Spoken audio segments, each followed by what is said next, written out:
आज संडे का दिन और लास्ट वीक में मैंने मेरे ग्रुप में जो मतलब जो हमारा प्राइवेट व्हाट्सएप ग्रुप है वो ग्रुप के अंदर मैंने जो मैसेज डाला था, एक जो हिंट देने के लिए डाला था कि भाई फाइनेंशियल क्राइसिस की तरफ थोड़ा मार्केट ऐसा लग रहा है कि फाइनेंशियल क्राइसिस एक आगे आने वाला है। पता नहीं कब आएगा, अभी आएगा, एक क्वार्टर भर बाद आएगा या 6 महीने बाद आएगा। लेकिन जो सिम्टम्स है, जो इंडिकेशंस है, वो इंडिकेशंस जो लास्ट हिस्ट्री में पिछले 25-30 साल की हिस्ट्री में कॉमन रहे हैं, वो इंडिकेशंस के हिसाब से हम वो लेवल तक पहुंच चुके हैं कि जहाँ पर एक ऐसा सिनेरियो बनता है जब कहीं ना कोई कैटेलिस्ट आता है या कोई ना कोई ऐसी न्यूज़ आती है जिस वजह से फाइनेंशियल सिस्टम्स पे गवर्नमेंट और पब्लिक का जो मतलब एक जो तालमेल रहता है गवर्नमेंट का फाइनेंशियल सिस्टम को लेकर और पब्लिक को लेकर, वो बिगड़ता है।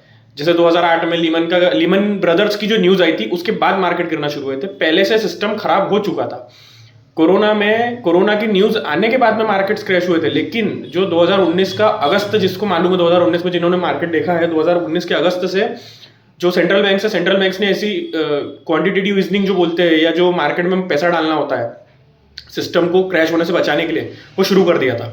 सेम उसी तरह के सिम्टम्स लास्ट वीक में हमारे जो सेंट्रल बैंक है यूएस का, उन्होंने दे दिए। इंडिया में भी हो चुका है। इंडिया में भी इसका जो शुरुआत है, वो शुरुआत जो एकदम पैनिक मोड पे शुरुआत होती है, वो अभी दिसंबर के 5 तारीख से हो गई। इंडिया में आरबीआई ने आके रेट कट करा और वही जो पुरानी बातें रहती है कि भाई मार्केट अच्छा चल रहा है और जो पूरे कंट्री का ग्रोथ अच्छा है, इन्फ्लेशन कंट्रोल में, सब कुछ कंट्रोल में, ठीक है। जो फेडरल रिजर्व है यूएस का, फेडरल रिजर्व ने 1 दिसंबर को ये कहा कि भाई हमारा जो क्वांटिटेटिव टाइटनिंग होता है, मतलब क्वांटिटेटिव टाइटनिंग उस प्रोसेस को बोलते हैं जब इन्फ्लेशन बहुत ज़्यादा होता है कोई इकोनॉमी में या वर्ल्ड में, तो जो सेंट्रल बैंक है यूएस का, वो क्वांटिटेटिव टाइटनिंग कर जो मार्केट भर में पैसा रहता है, वो पैसे को अपने पास से बॉन्ड्स बेचता है और वो पैसे को अपने पास में ले लेता है, तो लिक्विडिटी कम होती मार्केट में, ठीक है। इसका सेम अपोजिट जो होता है क्वांटिटेटिव ईजनिंग, जो क्राइसिस के टाइम पे करना पड़ता है या फिर क्राइसिस को बचाने के लिए करना पड़ता है। तो जो 1 तारीख के दिन क्वांटिटेटिव टाइटनिंग जो कि 2022 से शुरू करी थी सेंट्रल बैंक ऑफ अमेरिका ने, फेडरल रिजर्व ने 3 साल तक कंटिन्यूस चलाई। 1 तारीख को उसको बंद किया, ठीक है। 1 तारीख को बंद करा। 10 तारीख को उनकी फेड की जो मीटिंग थी इंटरेस्ट रेट की, वो मीटिंग में आके इंटरेस्ट रेट काटा, जिससे मार्केट में लिक्विडिटी आती है, जो 2-3 महीने से कंटिन्यूस कट रहे हैं, इंटरेस्ट रेट काट रहे हैं, ठीक है। लेकिन 12 तारीख के दिन से उन्होंने क्वांटिटेटिव ईजनिंग शुरू कर दी, जो कि एक डायरेक्ट मीडियम है जिससे मार्केट में पैसा जाता है, जिससे मार्केट मतलब अपना शेयर मार्केट नहीं है, जिससे मार्केट मतलब जिससे पूरा इकोनॉमी में डायरेक्टली पैसा लोगों के हाथों में जाता है या कॉर्पोरेट्स के हाथ में जाता है।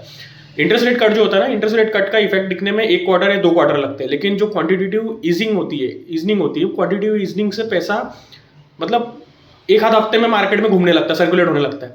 और ये चीजें कब की जाती है? ये चीजें करी जाती है जब क्राइसिस आने वाला हो या क्राइसिस के सिम्टम हो। अब अपने को तो इतना मालूम नहीं है जितना उनको मालूम होगा, लेकिन जितना डाटा अभी सामने है उस हिसाब से लास्ट टाइम ये क्वांटिटेटिव ईजनिंग हुई थी 2020 में फरवरी में, ठीक है। और इंटरेस्ट रेट कट्स तो उसके पहले से शुरू हो गए थे। लास्ट टाइम फरवरी 2020 में करनी पड़ी थी, क्योंकि जब कोरोना की न्यूज़ आ चुकी थी उसके बाद में लेट हो गया था, फेडरल बैंक लेट हो गए थे इसको, सेंट्रल बैंक लेट हो गए थे इसको इम्प्लीमेंट करने में। उसके पहले ये हुई थी 2008 में, क्राइसिस के पहले शुरुआत कर दी थी, लेकिन क्राइसिस फिर भी हुए थे क्योंकि न्यूज़ जल्दी आ गई थी लीमन की क्रैश की।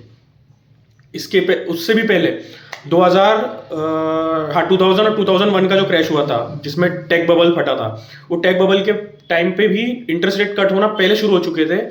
उसके 6 महीने बाद इन्होंने क्वांटिटेटिव ईजनिंग शुरू करी थी और अगले महीने भर में क्रैश आ गया था, ठीक है। तो मतलब क्रैश का ऐसा जरूरी नहीं कि क्रैश आएगा मतलब अभी अगले महीने में आ जाएगा या अगले क्वार्टर भर में आ जाएगा। क्रैश के लिए चाहिए एक न्यूज़, ऐसा पिन पॉइंट चाहिए जो ये पूरा जो बबल बना है। जैसे अभी एआई का बबल है, सबको मालूम है कि एनवीडिया का जो मार्केट कैप है, एनवीडिया का अकेले कंपनी का मार्केट कैप पूरे इंडिया की जीडीपी से ज़्यादा हो चुका है।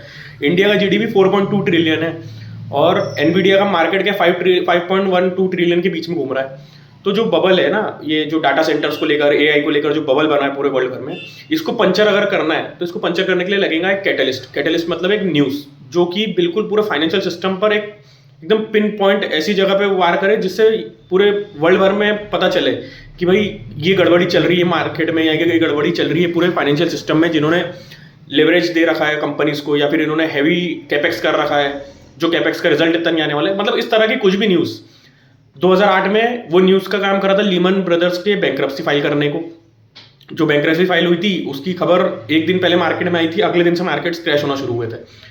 2020 में जो मार्केट की फ्रेजाइलिटी है, जो मार्केट के बैंकिंग सिस्टम का जो मतलब जो कमजोरी थी, वो कमजोरी चली आ रही थी पिछले 6-8 महीने पहले से, सबको पता चल गया था सेंट्रल बैंकर्स को।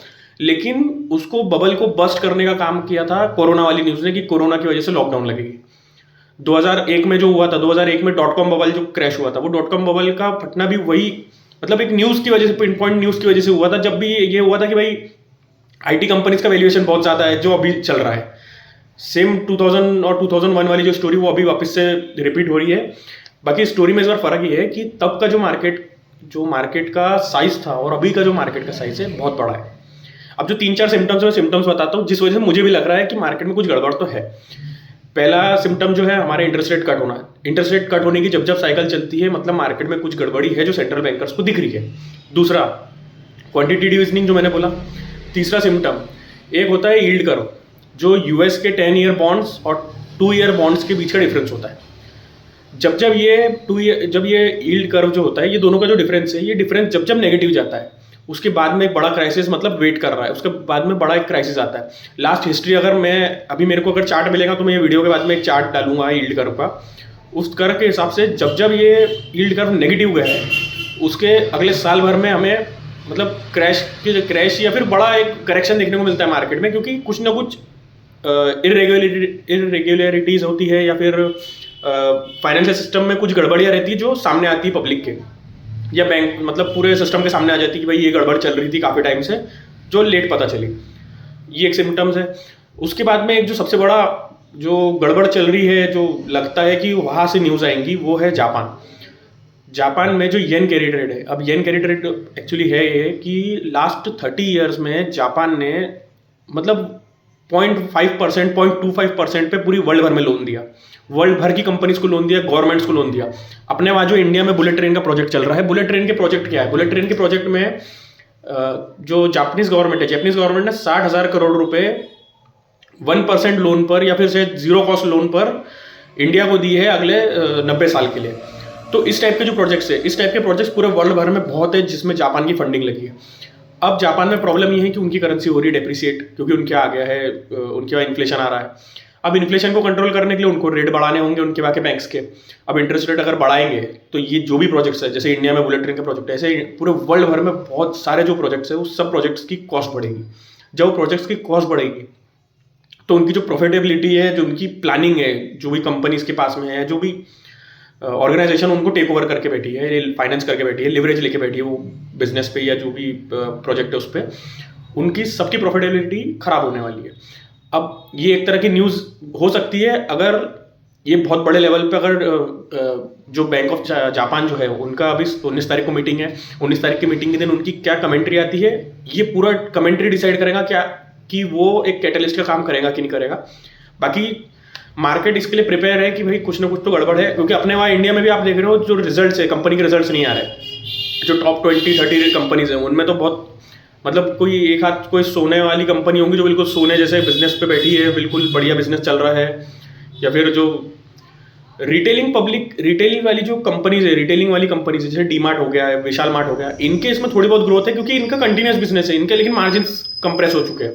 तो अपने इंडिया में भी ये मार्केट बता रहा है कि भाई रिजल्ट तो खराब है। मतलब इंटरनली जो इकोनॉमी में एक सर्कुलेट होता है पैसा, वो पैसे का सर्कुलेशन रुका हुआ है। इंडिया की बात कर रहे हैं। और जो यूएस है, यूएस में भी सेम प्रॉब्लम है। यूएस में हाउसिंग प्राइसेस फिर बढ़ गए हैं। उनके पास में कंज्यूमर जो स्पेंडिंग थी वो कम होते जा रही है। उनका लेबर मार्केट जो है वो अलग चल रहा है। और जो जैपनीज येन कैरी ट्रेड है, वो प्रॉब्लम एक्चुअली यही है कि इंटरेस्ट रेट अगर बढ़ा तो जो वर्ल्ड भर में जिन जिन प्रोजेक्ट्स में पैसा लगा है वहां से पैसा निकलेगा और वापस जापान में जाएगा। अब जब पैसा निकलेगा तो सबसे पहले निकलेगा रिस्की एसेट्स। रिस्की एसेट्स में आता है क्रिप्टो सबसे पहले नंबर पे। जो अपने को सिग्नल देगा कि मार्केट में गड़बड़ हो गई है, मतलब शुरुआत हो चुकी है क्रैश की, वो रहेगा क्रिप्टो, बिटकॉइन जो सबसे रिस्कीएस्ट एसेट है। दूसरी रिस्की एसेट जो है हमारा स्टॉक्स है, हमारे स्टॉक्स गिरना शुरू होंगे। पहले बिटकॉइन पर असर दिखेगा। अगर मार्केट बंद है तो सबसे पहले क्रिप्टोस पर असर दिखेगा, अगर सैटरडे संडे में कुछ गड़बड़ होती है तो। और अगर वीकडेज में होता है तो वीकडेज के हिसाब से हमारा जो स्टॉक मार्केट है, वो स्टॉक मार्केट हमारा रिएक्ट करेगा उसको खबर को लेकर।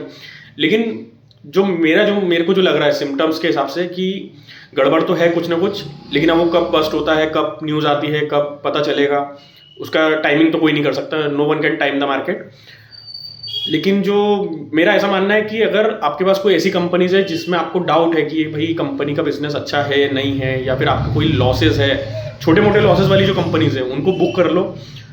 अगर आपके पास कैश है तो नया कैश डिप्लॉय मत करो, कैश हाथ में रखो भाई।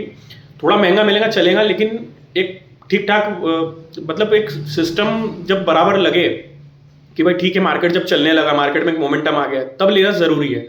लेकिन अभी जब मार्केट में मोमेंटम ही नहीं है, पिछले साल 1.5 साल से अपन सब लोग बैठे हैं मतलब शेयर्स लेकर, लॉसेस तो रिकवर हो चुके हैं सबके, लेकिन जो प्रॉब्लम है वो यही है कि मोमेंटम वैसा मार्केट में है नहीं जो बुल रन में आता है। और अगर मार्केट को ये पूरा जो सिम्टम्स है, अगर ये सिम्टम्स सही है और मार्केट को अगर ये पूरे सिम्टम्स को अगर क्लियर करना है, तो ज़रूर मार्केट एक बार झटका देगा, एक बड़ा करेक्शन देगा।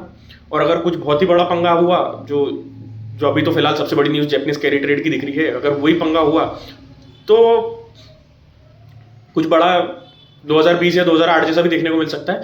लेकिन जो जिसको अगर आपको ये देखना है जापानीज कैरी ट्रेड की प्रॉब्लम कितनी बड़ी है, तो अगर आप हिस्ट्री का सिर्फ गूगल पे जाओ, गूगल पे जाके 5 अगस्त 2000 sorry first week of August 2024 का निकई देख लो उठा के। निकई जो जापान का इंडेक्स है, एक दिन में 12% गिरा था, एक दिन में 12%, ठीक है। और जो जापान की सबसे बड़ी बैंक थी, उसका अकेली बैंक का शेयर 15.5% गिरा था एक ही दिन में। वो डेट मेरे को ध्यान नहीं है, 5 या 7 तारीख थी, 5 या 7 शायद 5 या 7 ही तारीख थी, मेरे को ध्यान है, अगस्त की 2024। मतलब उस दिन सिर्फ ये हुआ था कि इंटरेस्ट रेट 0.1% से 0.1% से 0.25% पे ले गया था जो बैंक ऑफ जापान है, सेंट्रल बैंक है जो वहाँ का। तो उससे इतनी बड़ी गड़बड़ हुई थी कि एक दिन में मार्केट्स डंप हो गए थे। तो अब आप सोचो, अभी तो फिलहाल वो इंटरेस्ट रेट जो है 0.50 पर है। अभी जो जापान का सेंट्रल बैंक है, उन्होंने बोला है कि भाई हम 19 तारीख को रेट बढ़ाने की उम्मीद में है। जो उनकी कमेंट्री है उस हिसाब से चल रही है। तो देखना पड़ेगा, अगर ये 19 तारीख को अगर उनके रेट बढ़ाने से मार्केट को रिएक्ट करते हैं, या अगर मार्केट पहले से प्रिपेयर होंगे उनके लिए, तो फिर रिएक्शन नहीं आएगा। लेकिन कुछ भी ऐसी न्यूज़ जो बिल्कुल बबल को बस्ट कर सकती है, वो न्यूज़ जब भी आएंगी उसके बाद ही मार्केट क्रैश करेगा। बिना न्यूज़ के कभी मार्केट क्रैश नहीं करता। ये हो सकता है कि हमें 1-2 महीना, 3 महीना, 4 महीना रैली देखने को मिल जाए छोटी मोटी, जो 2019 में भी हुआ था। मार्केट गिरने के ठीक पहले अगस्त 2019 से लेके तो दिसंबर 2019 तक की रैली हुई थी। जनवरी से फिर मार्केट्स डाउन आना शुरू हुए थे।